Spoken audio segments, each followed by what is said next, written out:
परं स्थानं सर्वदेवस्तुतं सदा शिवागारमिति ज्ञेयं तत्तु सर्वोत्तमोत्तमम्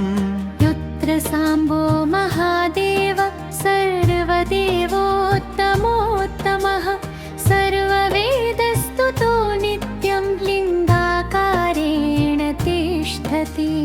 यस्य भासा विभातीदं भुवनं सचराचरम् स एव भगवास्तत्र लिङ्गरूपेण तिष्ठति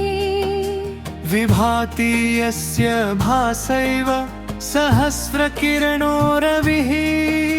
स एव भगवास्तत्र लिङ्गरूपेण तिष्ठति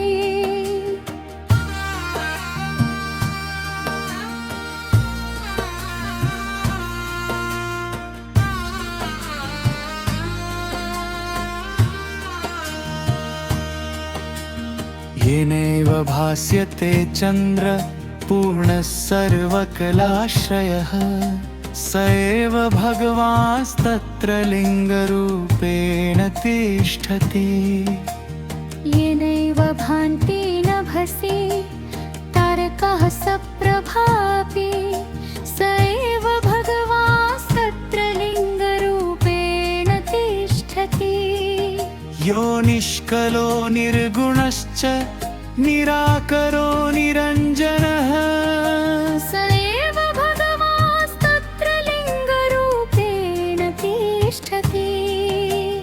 यः शान्तो निष्क्रियो नित्यो निरवध्यो निरामयः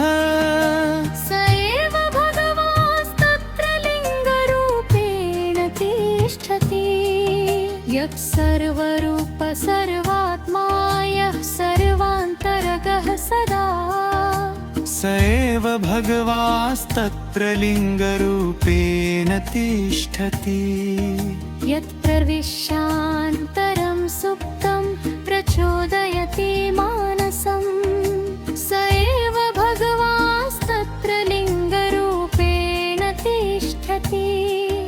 यः प्रविश्यान्तरं नित्यमिन्द्रियाणि प्रचोदयेत् स एव भगवास्तत्र लिङ्गरूपेण तिष्ठति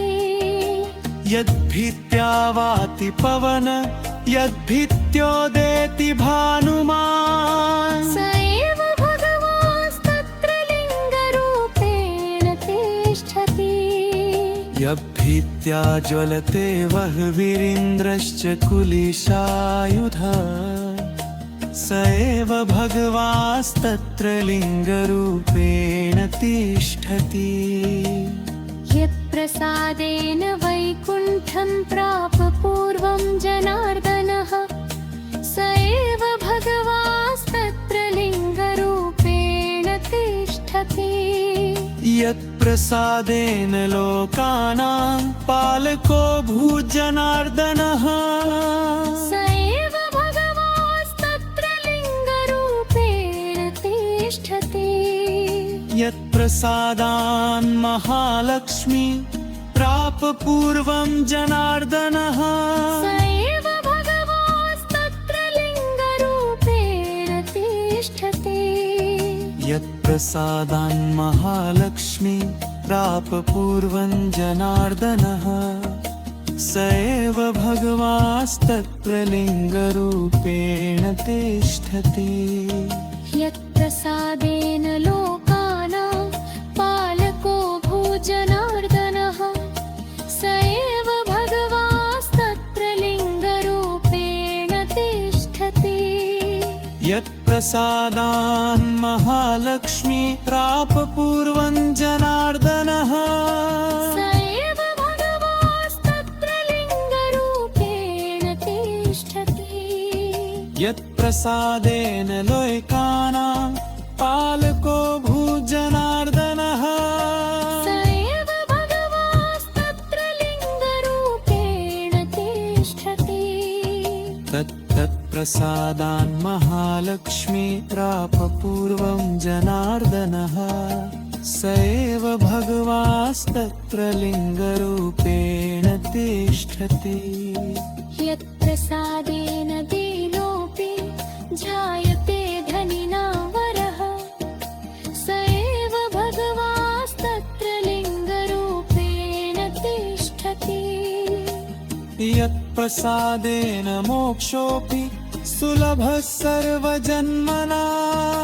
स एव भगवास्तत्र लिङ्गरूपेण तिष्ठति न यस्मादधिको देव सुरासुरनमस्कृतः स एव भगवास्तत्र लिङ्गरूपेण तिष्ठति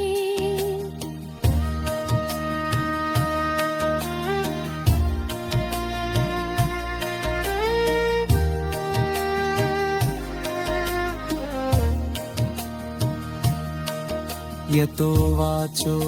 निवर्तन्ते तत्प्राप्य मनसा सह स एव भगवास्तत्र लिङ्गरूपेण तिष्ठति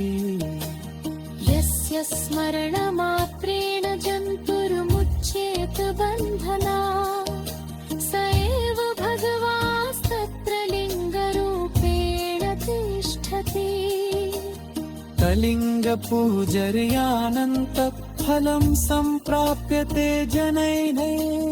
कलिङ्गपूजा पुण्यस्य नियत्ता सत्यमुच्यते कलिङ्गं वीक्षितं येन स्पृष्टमभ्यार्चितं मुदा तस्य पापानि सर्वाणि